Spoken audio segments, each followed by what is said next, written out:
یہ آکاشوانی کا سری نگر اسٹیشن ہے۔ اردو خبروں کے ساتھ میں محمود احمد۔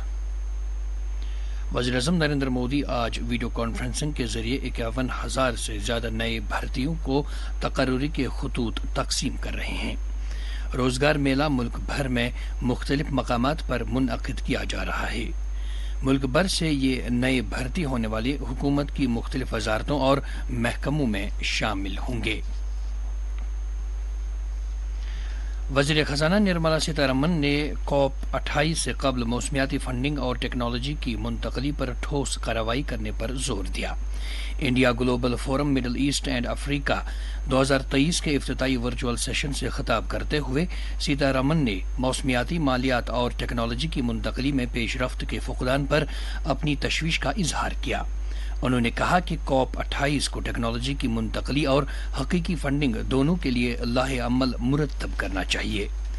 خواہشات کو اجاگر کرنے کے موضوع پر منعقدہ اس تقریب میں کاروباری رہنما، پالیسی ساز اور مختلف شعبوں کے سرکردہ شخصیات نے شرکت کی تاکہ بھارت، مغربی ایشیا اور افریقہ کے درمیان اشتراک کے مزید مواقع تلاش کیے جا سکیں۔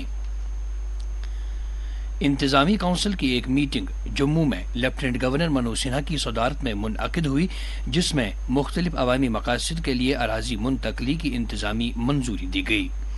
میٹنگ میں لیفٹیننٹ گورنر کی مشیر Rajiv Rai Bhatnagar, chief secretary doctor Arun Kumar Mehta اور لیفٹیننٹ گورنر کے principal secretary doctor Mandeep Kumar Bhandari نے شرکت کی۔ انتظامی کونسل نے ریڈ بگ کپوارہ میں انڈسٹریل اسٹیٹ کے قیام کے لیے 85 کنال اراضی محکمہ صنعت و حرفت جموں کشمیر کے حق میں منتقل کرنے اور منصف کوٹ کمپلیکس کے قیام کے لیے وانپورہ قاضی گنڈ میں 20 کنال اراضی کی منتقلی کی منظوری دی۔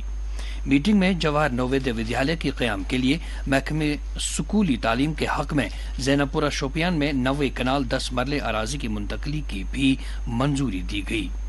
انتظامی کونسل نے ضلع سانبا میں 568 کنال کی سرکاری اراضی national disaster response force MHA کو بٹالین ہیڈ کوارٹر کے قیام کے لیے منتقل کرنے کی بھی منظوری دی۔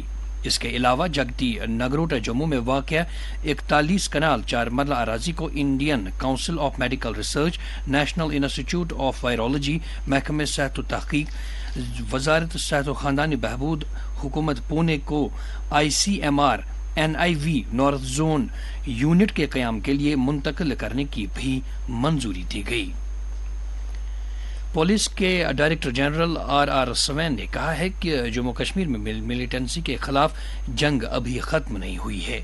سری نگر میں کل چھٹی پادشاہی گردوارہ رہنواری کے دورے کے دوران نامہ نگاروں سے بات کرتے ہوئے انہوں نے کہا کہ ملیٹنسی کے خلاف ہماری جنگ بعض اوقات کچھ نقصانات اٹھانے کے باوجود جاری رہے گی۔ دراندازی کے بارے میں پوچھے گئے سوال کا جواب دیتے ہوئے انہوں نے کہا کہ دراندازی کسی وقت بڑھ سکتی ہے اور ساتھ ہی ساتھ ایسے واقعات کا گراف نیچے بھی آ سکتا ہے۔ قطر نے کہا ہے کہ اسرائیل اور حماس کے درمیان غزہ میں عارضی جنگ بندی میں مزید 2 دن کی توسیع کا معاہدہ طے پایا گیا ہے۔ ایک سوشل میڈیا پوسٹ میں قطر کی وزارت خارجہ کے ترجمان ماجد الانصاری نے کہا کہ غزہ پٹی میں اسرائیل اور حماس کے درمیان جنگ بندی میں 2 دن کی توسیع کی جائے گی، جس سے مغویوں اور قیدیوں کی مزید رہائی کا راستہ کھل جائے گا۔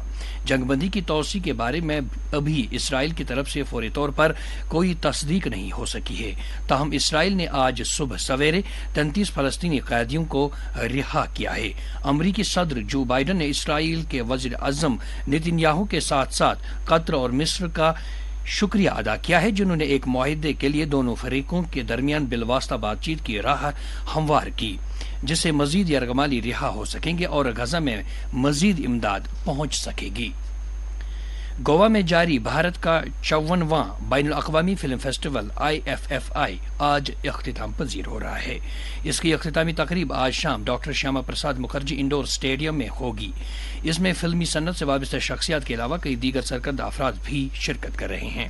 آج فلم فیسٹیول کی اختتامی تقریب کے موقع پر کئی ایوارڈ بھی پیش کیے جائیں گے۔ ہالی ووڈ کے سرکردہ اداکار مائیکل ڈوگلس کو ستیہ رے لائف ٹائم اچیومنٹ ایوارڈ سے سرفراز کیا جائے گا۔ تلنگانہ میں جمعرات کو ہونے والی پولنگ سے قبل آج شام انتخابی مہم ختم ہو جائے گی۔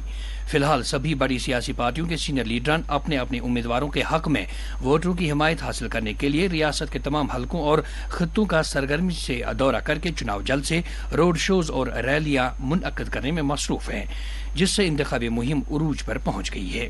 انتخابی مہم 13 حلقوں میں آج شام 4 بجے ختم ہو جائے گی، جبکہ باقی 106 حلقوں میں شام 5 بجے ختم ہوگی۔ 5 ریاستوں چھتیس گڑھ، مدھیہ پردیش، میزورم، راجستھان اور تلنگانہ کے ووٹروں کی گنتی 3 دسمبر کو کی جائے گی۔